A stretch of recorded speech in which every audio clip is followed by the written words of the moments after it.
Welcome to the RedTech Daily Podcast, powered by artificial intelligence, where we bring you the latest news in radio broadcast and digital audio industries. I'm Marguerite Clark. Today we'll cover a range of stories including NGroup's Multibrand Studios, D.A.B's new network utility app, NeoScreener's HD audio links, Aeranti-Corallo's 50-year celebration of Italian local broadcasting, Cumulus's Boyd expanding into Louisiana markets, MBC Group's new live studios in Riyadh, YouTube overtaking Spotify in the UK, and the return of the London Podcast Festival. Belgium's NGroup has launched a system of interchangeable multi-brand studios for their stations NRJ, Nostalgie, and others. This setup allows seamless switching between brands with just a button press, thanks to the integration of NeoSIP from NeoGroup. The innovation boosts flexibility and autonomy for presenters, enhancing operational efficiency without expanding infrastructure. Broadcast equipment maker D.A.B Audio has released a network discovery utility app named D.A.B Discovery. This app utilizes multicast domain name system to track, gather information, and discover D.A.B connected Internet Protocol devices on a network. It provides a path to connect to each device's control app. Available for free, D.A.B Discovery is compatible with Windows, Apple, and Linux operating systems, offering a versatile tool for managing networked audio equipment. NeoGroup has introduced a new function for its NeoScreener call screening app used in talk shows. This feature allows stations to send an HTTPS link enabling guests to call the studio via their web browser using priority lines. The call quality is enhanced with high-definition audio through codecs like Opus and G722. No app installation is required, making it simple to achieve higher audio quality, similar to platforms like Teams and Zoom. NeoScreener's new feature is part of NeoGroup's NeoSIP, a cloud-based VoIP phone system designed for small stations and clusters. It supports remote call screening and is already operational in over 65 stations. This enhancement underscores NeoGroup's commitment to improving audio quality and simplifying operations for broadcasters. Aeranti-Corallo, representing around 600 local radio and television broadcasters in Italy, celebrated 50 years of local broadcasting at the Radio TV Forum 2026 in Rome. This marked the anniversary of the 1976 Constitutional Court, ruling that ended Italy's state monopoly on local broadcasting. Industry leaders at the event called for regulatory and technological changes to strengthen local broadcasters' future, emphasizing D.A.B Plus rollout and the inclusion of broadcast radio in connected vehicles. Marco Rossignoli, national coordinator of Aeranti-Corallo, highlighted the importance of FM for coverage across Italy and advocated for D.A.B Plus to support localized network splitting. He also emphasized the need for stable public funding and incentives for technology investment. The sector, employing about 2,000 journalists, requires a renewed labor agreement for business sustainability and employee protection. Rossignoli celebrated local broadcasters' adaptability to change while maintaining community connections. Franco Mugerli, president of Corallo, likened the origins of local broadcasting to social media, giving citizens a voice outside state broadcasters. Local broadcasters continue to embrace digital platforms while maintaining their public service role.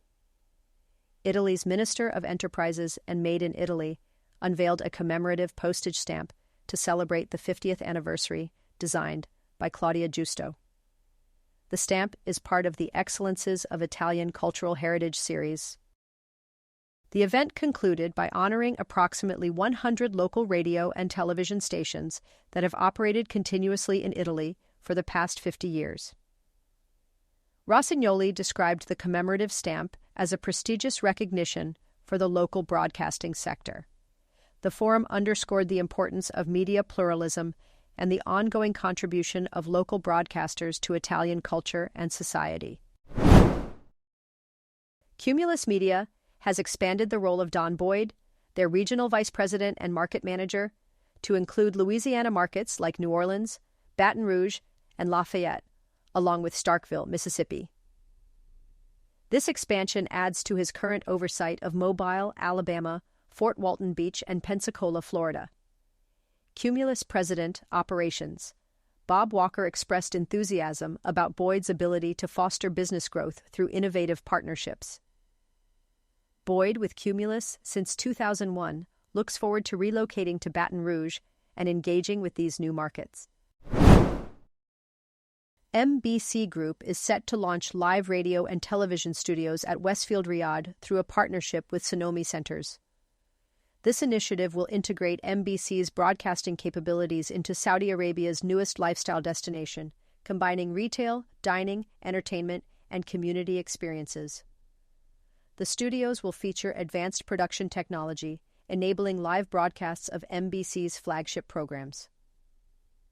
The collaboration aims to create new advertising opportunities by merging media content with retail experiences, enhancing audience engagement, and contributing to Saudi Arabia's media and entertainment ecosystem. YouTube has become the leading podcast platform among weekly listeners in the United Kingdom, according to Edison Research. Their Edison Podcast Metrics UK reveals that 29% of weekly podcast listeners aged 15 and older now primarily use YouTube, overtaking Spotify at 28%. This marks YouTube's first lead over Spotify in the UK podcast market, a shift that occurred nearly 2 years after a similar change in the United States. Edison Research notes that YouTube's rise in the United Kingdom has been slower, partly due to the strong presence of public media. BBC Sounds, the British Broadcasting Corporation's audio streaming platform, remains a significant player, with 15% of UK podcast consumers using it as their main service. This level of public media usage surpasses that in the United States. Edison Research, in collaboration with SSRS, will present additional insights from the UK Podcast Consumer Report 2026 during a webinar on July 16th at 2 p.m. British Summertime. This webinar will provide deeper understanding of the evolving podcast landscape in the United Kingdom. The London Podcast Festival is back at King's Place from September 3rd to 13th. Spanning 11 days, it features live recordings, discussions, and performances in comedy, film, and more. This year marks the festival's 11th edition, showcasing podcasting's growth and diversity. Highlights include Wrong Turns with Jamila Jamil and the Empire Film Podcast. Select events are live-streamed globally, with tickets starting at £13. Find more details at King's Place. Thank you for joining us on this episode of the RedTech Daily Podcast. For more in-depth articles and updates on the radio, broadcast, and digital audio industries, visit our website at RedTech.pro. Until next time, I'm Marguerite Clark, wishing you a great day ahead.